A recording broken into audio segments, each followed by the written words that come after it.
wardegdega ciidankan aad arkaysaan ayuu madaxweyne xasan sheekh maxamuud caawi u adeegsaday guryaha mucaaradka ah hadda ayaa laga diray madaxtooyada madaxweynaha isagoo dalka dibadiisa ku maqan oo jooga magaalada Nairobi ee xarunta wadanka Kenya ayuu ka shaqeynayaa in guryaha mucaaradka la weeraro dabka la saaro sidoo kalena uu ka adkaado haddaba gaadiidkan xageebay ku sii wajahan yihiin waxaan ku hayaa xog iyo macluumaad dheeriya madaxdii hore ee dalka ayaa la weerarayaa muqdishona ciidan ayaa la isu adeegsanayaa madaxweyne xasan sheekh maxamuudna hore ugu hanjabay inuu ka adkaan doono ciidankiisa waxaa kaloo ku hayaa war cusub wuxuu ka soo kordhay gabar dhawaan lagu dhibaateeyay muqdisho haddaba sideebay wax u jiraan wakiilkii Somaliland waxaa lagu xiray dhinaca markaas Israel magaalada Sanca ee dalka Yemen ayaa lagu xiray maxay tahay sababta warbixin arrimahaas ka hadlayso oo dhan ayaan kula wadaagayaa soo dhawow saaxiib ha ilaaw inaad nagu soo biirto muuqaalka like saarto saaxiibadaan u sii share gareyso oo mahadsantahay waxaan ku bilaabayaa madaxweynaha jamhuuriyadda federaaliga ee Soomaaliya Dr. Xasan Sheekh Maxamuud ayaa isaga oo ka maqan dalka waxa uu amray sida xogta aan ku helayno weerarka madaxweynayaashii hore ee dalka Shariif Sheekh Axmed iyo sidoo kale ninka la yiraahdo Maxamed Cabdullaahi Farmaajo gaadiid ciidan oo ka baxay madaxtooyada Soomaaliya ayaa weerar ku qaaday sida aan xogta ku helayno ciidankii ugu badnaa waa la dul dhigay sidoo kale dhaqdhaqaaqooda ayaa la xakameeyay waxaana xaaladda ay qarka u saaran tahay wixii dhacay 3 Juun ilaa 4 bishaan in markaasi ay dhacaan oo dagaal culus oo dhinacyada dhex maray xogta aan helayno waxay sheegaysaa in madaxweyne xasan sheekh maxamuud weeraradan uu wakiishay wiilal uu markaasi saraakiil ka dhigay oo darajooyin iyo dalacsiinaba isugu daray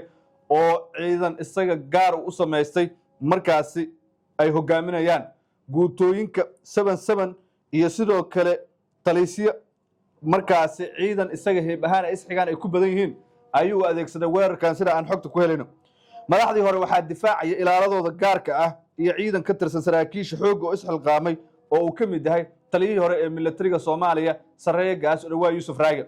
way iska caabinayaan sida aan xogta ku helayno iyadoo oo Muqdisho jawi roobaad ay ku jirto sida wararku leeyihiin ayaa guryaha madaxdan hore la weerarayaa waxaana madaxweyne xasan sheekh maxamuud uu qorsheeyaba kadib doorashadii miiska ay soo saareen mucaaradka inuu ka takhaluso madaxweynaha sida aan xogta ku helayno waxay xaqiijinaysaa inuu ku sugan yahay dalka Kenya gaar ahaan magaalada Nairobi 42 maalmood kadib oo uu muddo dhaaf xukunka ku joogo markiisii ugu horeysay ayuu dalka dibadiisa u safray xasan sheekh aad ayuuna isku ilaalinayay baa la yiri muddooyinkii ugu dambeeyay sababtuna waxa weeye wuxuu ka baqayay xukun boob afgambi iyo wax isdabamarin in lagu sameeyo sababtoo mandate-kiisu uu dhamaaday wuu is ogaay isaga laftirkiisa inuusan sharciyad haysan marka wuxuu aad u diidan yahay baa la yiri in markaasi la daba mareeyo ama ugu yaraan xukunkiisa qalqal lagu furo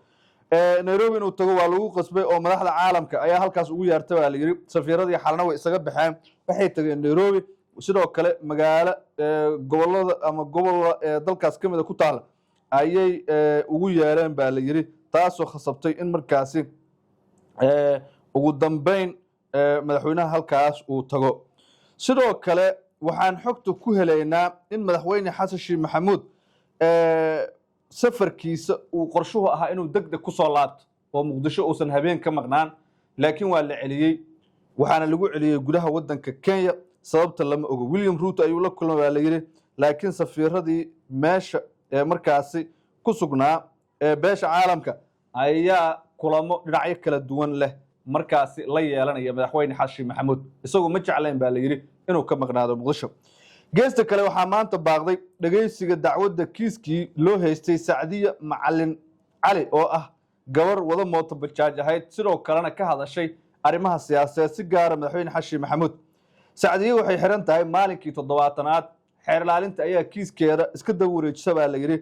7kaas maalmoodna si rasmi ah ilaa ay hadda dacwadeeda looma galin maanta oo loo madlanaana dib ayaa loo dhigay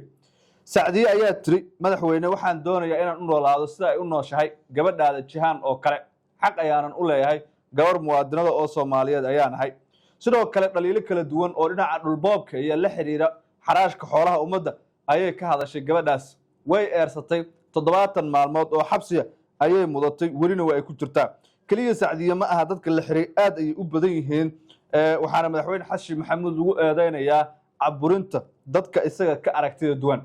Sacdiya kaliya maaha dad kale oo Soomaaliyeed oo sidaas oo kala hadlay ayaa dhibano u noqday taliska waqtigiisu uu dhamaaday ee xukunka xoogga ku jooga oo uu hogaamiyo madaxweyne xasan sheekh maxamuud sida mucaaradku ay ku eedeeyeen muuqaalo muqdisho ka imaanayaan kula wadaagayaa laakiin waxaan rabaa inaan ka hormariyo aadan raage oo ah wakiilka somalilan u fadhiya dalka yemen ayaa lagu afduubtay gudaha magaalada sanca ee waddankaasi sida ay sheegeen qoyskiisa ehelada ninkan ayaa sheegay in mas-uulkan markaasi uu ku jiro xabsi 13 Juun iyadoo ilaa ay hadda aan la helin wax xiriir oo xog rasmi ah oo ku saabsan halka ninkan uu ku xiran yahay caafimaadkiisa iyo amnigiisuba aanay jirin qoyskiisa ayaa sheegay in tan ay markii hore keentay markaasi ama in tan iyo markii la xiray aan la ogolaan in lala xiriiro qoyskiisa ama uu la xiriiro isla markaana aysan jirin cid si rasmi ah u sheegtay sababta ka dambaysa xarigiisa ninkan wuxuu ahaa wakiilka rasmiga ah ee haysta ruqsad sharci ah oo uu markaasi ku degan yahay ama uu ku gudanayay waajibaadkiisa taas oo markaasi kiiskan siinaysa dhinac diblomaasiyadeed oo u baahan hufnaan iyo faahfaahin dheeraada ayay yiraahdeen eheladiisa ilaa iyo hadda mas'uuliyiinta Yemen ma aysan soo saarin wax wara oo ku saabsan sababta loo xiray wakiilka Somaliland ama tallaabooyinka sharci ee la qaaday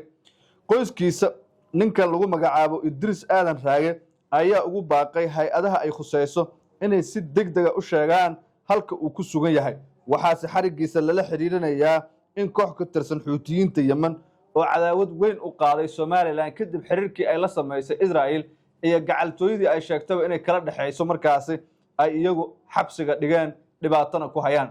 caddayn rasmi ah looma hayo laakiin dadka ugu badan waxay leeyihiin ninkan xaggaas ayuu eersaday